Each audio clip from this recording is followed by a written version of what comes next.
السلام علیکم ورحمۃ اللہ وبرکاتہ۔ میری سوشل میڈیا فیملی، کیسے ہیں آپ لوگ؟ امید کرتی ہوں کہ آپ لوگ بالکل ٹھیک ہوں گے۔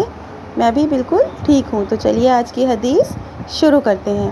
حضرت عبداللہ بن عمرو بن عاص رضی اللہ عنہما روایت بیان کرتے ہیں کہ اللہ کے رسول صلی اللہ علیہ وسلم نے فرمایا، وہ انسان کامیاب ہو گیا جو مسلمان ہو گیا اور اسے گزر بسر کے بقدر روزی ملی، اور اللہ تعالیٰ نے اسے جو دیا اس پر قناعت کی توفیق بخشی۔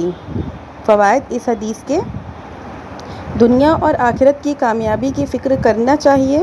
اسلام کامیابی کا ضامن ہے۔ روزی یہ اللہ کی تقسیم ہے۔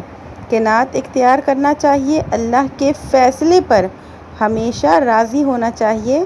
رزق کفاف، ضرورت بھر حلال روزی، یعنی رزق کفاف کا معنی ہے کہ ضرورت بھر حلال روزی زندگی کے لیے ضروری ہے۔ توفیق یہ اللہ کا انعام ہے۔ تو جو حدیث سے آج ہمیں پتہ چل رہا ہے کہ دنیا اور آخرت کی فکر کرنا چاہیے، یہ تو لازماً ہے کہ ہمیں دنیا اور آخرت کی فکر کرنی چاہیے۔ دنیا کی بھی فکر کرنا کوئی غلط بات نہیں ہے۔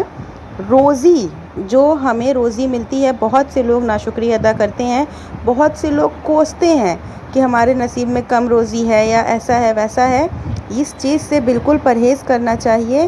روزی جو ہے، وہ رزق جو ہے، وہ اللہ کی طرف سے تقسیم کیا جاتا ہے۔ سب کے نصیب کی روزی سب کو ملتی ہے، اور اللہ کے فیصلے پر کبھی بھی یہ کوسنا کہ میرے نصیب میں یہ نہیں ہے، ایسا ویسا، یہ عورتوں کا اکثر بیشتر جملہ ہوتا ہے کہ عورتیں اکثر جب کسی چیز سے ناخوش ہوتی ہیں تو وہ ایسا لفظ استعمال کرتی ہیں کہ میرے قسمت میں ایسا نہیں ہے، ویسا نہیں ہے۔